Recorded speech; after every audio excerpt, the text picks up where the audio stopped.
Muy buenas, en este segundo vídeo del análisis del circuito internacional de Losail para el Gran Premio de Qatar de Fórmula 1, ya lo sabéis, pues vamos a analizar el pilotaje, que básicamente es que entendáis cada una de las curvas de este circuito, cómo se trazan y el por qué, ¿de acuerdo? Os voy a dejar en la descripción un enlace también al vídeo anterior en el que analizamos sus características principales y no olvidéis suscribiros porque mañana hablaremos de los reglajes, del setup que tienen que hacer los ingenieros para adaptar los coches aquí, para ir rápido y también para no pasarse con el desgaste. Entonces, bueno, este circuito tiene tres sectores bastante parecidos. Por ejemplo, el primer sector pues empieza con esta curva número 1, como es evidente, como no puede ser de otra manera, aunque tenemos un tramo recta bastante importante. Detalles interesantes, ya lo vimos ayer, hasta esta primera curva, hasta lo que sería el vértice, tenemos unos 460 metros. En salida da tiempo a adelantar, da tiempo a aprovechar algún rebufo, sobre todo si salimos por la zona limpia. ¿Por qué? Porque recordemos que esto, al fin y al cabo, y como podéis ver por aquí, es un desierto. ¿Qué significa eso? Pues que se puede colar bastante arena al circuito, por lo tanto la zona sucia del circuito puede estar muy sucia. Entonces, salir bien y además salir por la zona limpia es muy importante, por lo tanto la clasificación cobra especial protagonismo, aunque insisto, si sales mal, pues hay tiempo, hay unos 410 metros aproximadamente hasta esa primera frenada en los que te pueden ganar la partida. Entonces, primera curva. Como veis, esta primera curva tiene un radio un poquito más cerrado aquí, es decir, aquí habría que meter más giro de volante y aquí se tiende a abrir. Por lo tanto, se traza más bien pronto. De hecho, si os fijáis bien, podéis ver más o menos las sombras, ¿no?, de las trazadas habituales de los coches aquí. Entonces es curioso porque aunque sea una curva muy larga, se ataca bastante pronto en torno a esto. Y a partir de aquí, cuando superamos, digamos, esta zona de la curva, se empieza a dar gas a fondo. No pasa nada porque al final de la curva te tengas que abrir hasta aquí, porque antes de la curva 2 te da tiempo de sobra con la carga aerodinámica que tiene esto Fórmula 1 y el paso por curva y la reacción, ¿no?, de los coches ante el giro brusco del volante, pues da tiempo perfectamente a abrirte antes de la curva número 2. ¿Qué es otra cosa interesante de cara a la 1 y la 2? Pues que evidentemente en la salida va a haber bastante lío, porque si tú vas por fuera en la salida tienes mucho más espacio y luego eso te puede situar por la parte exterior de la curva número 1, que resulta ser el interior en la curva número 2, pero que vuelve a ser otra vez el exterior de la curva 3. Entonces, esta serie de enlazadas que en este circuito pues son bastante más, pues están bastante más separadas que por ejemplo en Brasil, pues también va a dar bastante juego. Entonces, como digo, salimos de esta curva número 1, no pasa nada porque nos vayamos abiertos, es lo más normal del mundo porque da tiempo luego a abrirse. Y esta curva número 2, aunque no lo parezca, es un poquito más cerrada que la curva número 1 y además es contraria. Y si os fijáis aquí, tenemos un poquito más cerrado y luego se abre. Y esta curva 2, aunque parezca igual, es más cerrada y además es abierta y luego se cierra. ¿Qué significa esto? Pues que tenemos que ir atacándola poco a poco, buscándola más bien tarde, ¿de acuerdo? En este punto, ya sabéis que en Level Up Academy tenemos un curso de pilotaje, de técnica avanzada de pilotaje y varios cursos más en la que os explico estas cosas, ¿vale? Porque cuando tenemos un doble vértice, pues se ataca pronto, se ataca tarde, ¿vale? Los que estáis apuntados a Level Up Academy, esta academia mía de motorsport de cursos online y tal, pues os recomiendo que echéis un vistazo a esos cursos y los que no, pues que le echéis un vistazo a la academia, ¿no? Que para eso tenéis ahí todos los cursos que queráis con una tarifa plana para apuntaros y todo eso. Así que bueno, ya de paso, pues os meto esta pequeña promoción aquí en medio. En cualquier caso, salimos de esta curva número 2, que como digo es interesante por ser parecida pero contraria a su vez a la curva número 1, lo que nos va a empujar directamente hacia afuera. Una vez más da tiempo a abrirse, pero ojo, porque no creo que compense, y digo creo porque al final no hemos tenido los Fórmula 1 aquí todavía, abrirse del todo para luego cerrarse, porque esta curva 3, sabiendo a la poca velocidad con la que la afrontamos saliendo de esta curva 2, que es bastante más cerrada, pues realmente aunque te abras hasta el medio de la pista, luego vas a poder trazarla sin ningún problema. Por supuesto, cuanto más abierto estés, pues menos giro de volante vas a tener que meter y por lo tanto vas a perder menos velocidad. Pero no creo que sea realmente algo clave el abrirte mucho antes de esta curva número 3, porque aunque veáis que es prácticamente de 90 grados, es bastante redondeada, como veis en el piano interior, se viene con muy poca velocidad la curva 2, así que bueno, creo que esta curva número 3, la verdad, tampoco va a suponer un gran problema. Luego tenemos esta serie de enlazadas a derecha, las dos, que son la 4 y la 5, y como veis empezamos a hablar de curvas constantemente hacia la derecha y a alta velocidad, que por supuesto teníamos la 1 que era derecha pero de baja velocidad, pero esta 3 ya era de velocidad media hacia la derecha, y ahora tenemos la 4 y la 5, como veis aquí, también hacia la derecha y de velocidad ya media alta, podríamos decir. En esta curva 4, fundamental no atacarla ni muy pronto ni muy tarde, porque si la atacas pronto te vas a venir aquí y vas a perder tiempo. Si la atacas muy tarde vas a tener que abrirte mucho en la entrada para cerrarte aquí y no te va a compensar, porque realmente quedarte a mitad de pista después de la curva 4 no te interesa, a ti lo que te interesa es estar lo más abierto posible, porque justo a continuación vas a tener la 5 y tienes que estar abierto para encararla, ¿de acuerdo? Entonces esta curva 4 se ataca completamente neutra, se busca el vértice prácticamente en el centro sin ningún problema, da tiempo, ojo, a enderezar el volante aquí, levantar el pedal del acelerador, habrá que ver si se necesita dar un pequeño golpe de freno o no, o incluso tirar de cambio de marcha, es decir, de reducción de marcha para el freno motor, y se redondea bastante más esta curva 5. Parecen bastante similares porque más o menos tienen el mismo ángulo, quizá la 5 un poquito más cerrada, pero es que además la 5 es mucho más redondeada que la 4, que es más abierta y más plana por esta parte central, ¿de acuerdo? Entonces, por eso se van a ver bastante diferencia en cuanto a la forma de trazarlo de los pilotos, sobre todo si veis la cámara on board y os estáis fijando en el piano interior, vais a ver cómo uno se ataca bastante más pronto y otro se va como buscando poco a poco, ¿vale? Entonces, son pequeños detalles que yo creo que son interesantes de cara al pilotaje. Luego aquí justo empezaría el segundo sector. Entonces, ¿qué tenemos en el primer sector? Curva de velocidad baja a derecha, a izquierda, y luego 3 curvas de velocidad media, velocidad alta hacia la derecha. O sea que el neumático delantero izquierdo, al empezar el segundo sector, ya está bastante sobrecalentado. Luego tenemos una curva de muy baja velocidad, que es esta curva número 6, que es una especie de horquilla, no es de 180 grados, un poquito menos, pero bueno, que es una curva que por supuesto hay que reducir mucho la velocidad.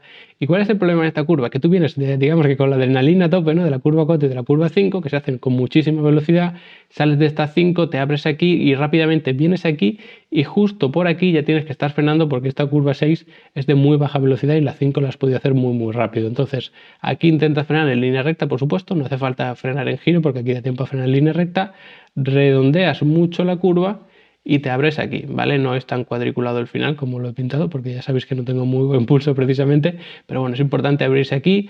Ojo con dar gas demasiado pronto, porque si das gas muy pronto, evidentemente te vas a venir largo y te deberían quitar el tiempo por vuelta. Habrá que ver cómo gestionas la FIA, pero es importante, ¿vale? Porque además hay que salir rápido de la curva 6 porque hay un pequeño tramo de recta hasta la 7, entonces dar gas a fondo cuanto antes te va a garantizar pues empezar esa recta hasta la 7 con mayor velocidad. Y aquí está esta famosa curva número 7. Como veis tenemos un tramo de recta, ojo porque esto es el final del piano exterior de la 6, que como veis pues es la horquilla que tenemos aquí un poquito más allá.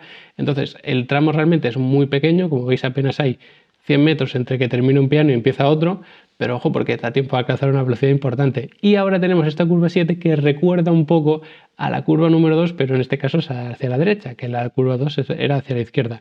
¿Por qué? Pues que como veis tenemos una curva que es casi horquilla, podríamos decir, una horquilla muy abierta de algo menos de 180 grados y además está aquí abierta, pero luego tiende a cerrarse. ¿Qué es lo bueno de este tipo de curvas? Que tú la vas atacando, la vas bordeando y lo que va a pasar en el coche es que tú simplemente con mantener el giro de volante, aunque no vayas frenando, el coche va a ir perdiendo velocidad. Entonces vas a ir perdiendo velocidad mientras te vas acercando al tramo más cerrado de la curva. Entonces, bueno, es también posible, digámoslo así, acercarte aquí al piano, dejar que el coche se abra un poco y luego volverlo a atacar, imaginándonos que tuviera mejor pulso, ¿no? Es decir, te pegas aquí, pero luego dejas que el coche se abra y luego vuelves a dar gas a la hora de acelerar antes de salir de la curva. Es decir, separarte un poco del piano interior aquí para estar abierto y dar gas aquí más fuerte. Pero bueno, quizá también, es decir, existen estas dos posibilidades, ¿no? Habrá que tener en cuenta esto para ver cómo la traza cada piloto, porque tenemos esa manera o simplemente ir atacándola poco a poco por el centro de la pista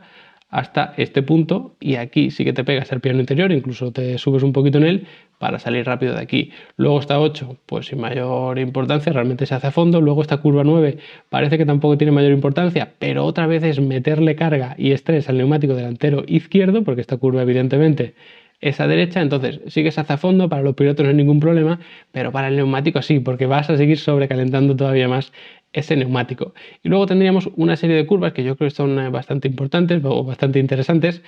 Esto es la curva 9, por cierto, que son la curva 10 y la 11. Como veis, la 11 completamente a fondo. Realmente lo único que supone esta curva 11 es que se enrosca la salida de la curva 10. Pero es una curva muy bonita, porque tú de la 9 vas a meterle mucha carga a ese neumático delantero izquierdo.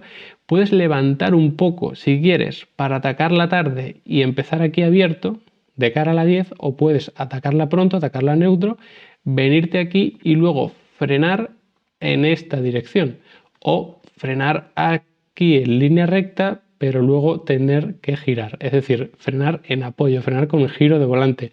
Entonces aquí también va a ser interesante ver cómo afronta cada piloto esta curva, porque si la atacas muy fuerte lo que va a pasar es que tienes que atacarla a neutro un poquito tarde, como podéis ver, porque al final es un poco abierta y luego tiende a cerrarse, entonces sí que se ataca aquí más bien tarde y luego te vienes aquí abierto, pero ojo porque te da el tiempo justo para abrirte y además tienes que ir frenando para la curva 10, que es bastante, bueno, bastante revirada, ¿no? En tercera, cuarta marcha se puede hacer sin problema, pero ojo porque hay que frenar otra vez. Entonces esta se redondea, se ataca el vértice más o menos aquí y es interesante porque tú puedes atacar aquí el vértice y empezar a dar gas y quedarte por el interior, o puedes atacarla incluso más pronto, atacarla antes y venirte hacia afuera y terminar de trazar esta curva tal que así. Es decir, puedes terminar la curva por esta zona o por esta. Hombre, probablemente se vengan aquí, de tal manera que tú lo que haces es redondeas esta curva y aquí ya das gas a fondo y haces el resto de la curva. Aquí ya te puedes ir pegando, por supuesto, al interior de la 11, que se hace completamente a fondo sin ningún problema, y eso sí que no supondría ninguna dificultad. Y luego ya entraríamos en el tercer sector justo antes de esta curva número 12, es decir, a partir de aquí pues ya sería el tercer sector. Y como veis tenemos la 12, la 13 y la 14. Y esta 12, pues gracias al tramo de recta que tenemos aquí, se llega a una velocidad importante. Hay que dar un golpe de freno, probablemente reducir alguna marcha para aprovechar ese freno motor, ese sistema de transmisión que retenga el tren trasero, para atacar esta curva 12. Y como veis atacan muy pronto, porque si tú la atacas tarde es una tontería. ¿Qué va a pasar si la atacas tarde? Bueno, perdón, que lo he pintado demasiado abierto. Pues que te vendrías aquí y te quedarías más o menos por el centro de la pista, ¿vale? Es decir, si tú en vez de atacarla por aquí y abrirte, que sería atacarla pronto, la atacas tarde, es decir, te vienes aquí y aquí la atacas, te vas a quedar por el centro de la pista y eso no te interesa. ¿Por qué no te interesa? Porque tienes aquí la curva 13 y para la 13 tú quieres estar abierto. Si quieres terminar una curva muy abierta, lo que tienes que hacer es atacarla pronto. Entonces haces así, te quedas por el exterior, te da tiempo a subir alguna marcha porque se va a muchísima velocidad y aquí levantas el acelerador, vuelves, como vimos ayer, pues levantar el pedal del acelerador y reducir una marcha, eso ya va a retener bastante el coche, vas a perder velocidad y puedes tomar la 13, perdón, y luego tenemos un tramo ligeramente más largo hasta la 14 que el que teníamos entre la 12 y la 13, pero nuevamente tenemos una curva que son, bueno, pues unos 120 grados más o menos, ¿no? Es decir, el ángulo que forma la curva en total pues podrían ser unos 120 aproximadamente, pero bueno, que más o menos tiene la misma naturaleza que la 12, que la 13. Y bueno, lo que pasa es que es verdad que la 12 es bastante más redondeada y más larga, la 13 es un poquito más cerrada y más corta, y la 14 es una mezcla entre esas dos. Entonces otra vez vamos a tener que hacer exactamente lo mismo, estar aquí abiertos, levantar el acelerador y tomar esta curva 14. ¿Qué pasa? Que aquí estamos prácticamente todo el rato a muchísima velocidad y con el volante girado a la derecha. ¿Qué significa eso? Pues ya sabéis que lo que significa es que el neumático delantero izquierdo se va a estar estresando y sobrecalentando a un ritmo vertiginoso, y luego ya tendremos aquí pequeño tramo de recta hasta las dos últimas curvas del circuito, que son la 15 y la 16. Esta curva 15 pues muy rápida, incluso a lo mejor en quinta marcha se puede hacer, que como veis pues bueno, se redondea mucho. No es una curva que tenga, digamos, que nada que la caracterice especialmente, no creo que sea una de las curvas interesantes porque realmente es redondeada todo el rato, se ataca neutra, sin más. Es decir, te abres aquí, tienes que dar un golpe de freno, reducir alguna marcha y tomarla, bueno, atacando más el piano interior, perdón. Es decir, en vez de hacerla así, pues tú empiezas aquí, pero poco a poco te vas cerrando y luego te abres a la salida como cualquier curva. Además no tienes que tener cuidado de la 16 porque está muy lejos, te da tiempo sin ninguna duda por aquí a abrirte, frenas otra vez para la 16 y ojo con la 16 porque vuelve a ser una curva de esas largas hacia la derecha y muy redondeada, pero aquí un poquito más cerrada que aquí. Entonces, este tipo de curva, pues ya sabéis que intentas atacarla más bien pronto, porque bueno, está un poquito más cerrada la entrada, pero ¿qué pasa? Que luego tenemos la recta de meta y tú quieres empezar esta recta de meta con la mayor velocidad posible. Entonces, cuando a ti lo que te interesa es lo que viene después, la atacas tarde. Entonces, si sumas que por la recta de meta la quieres atacar tarde, pero por la naturaleza la quieres atacar pronto, pues lo que haces es atacar la neutra prácticamente. Eso sí, hay que aguantar mucho tiempo aquí en este piano interior, siendo paciente con el acelerador para dar gas cuanto antes, para abrirte aquí y a partir de aquí pues gas a fondo hasta la línea de meta. Así que como veis, un circuito bastante interesante, son 16 curvas en total, casi todas hacia la derecha, incluyendo esa última curva 16, que es verdad que está ya de velocidad media, velocidad baja, pero el resto pues prácticamente son todas de velocidad media, velocidad alta y hacia la derecha. Entonces esto, el neumático delantero izquierdo lo sobrecalienta mucho. Desde el punto de vista del pilotaje yo creo que es un circuito interesante, no es de mis preferidos, ni mucho menos, está lejos de serlo. Además, a nivel visual, a nivel de espectáculo, pues creo que va a dejar bastante que desear, pero desde el punto de vista del pilotaje creo que es interesante porque tenemos muchas curvas, muchas enlazadas y apenas hay descanso para el piloto. Entonces eso significa significa que hay pocas oportunidades de adelantamiento, perdón, que nadie espere muchos adelantamientos en carrera, pero que bueno, luego las cámaras on-board pues siempre son muy interesantes, ¿no? Porque ves al piloto constantemente pelearse con el coche. Así que nada, espero que os haya gustado este vídeo, que os haya servido para entender mejor este circuito, que os suscribáis al canal para no perderos el vídeo de mañana, que visitéis Level Up Academy para aprender conmigo más conceptos un poquito más específicos, ¿no? Sobre dinámica, telemetrías, todo este tipo de cosas, pilotaje por supuesto también, y nada, nos vemos mañana en ese vídeo.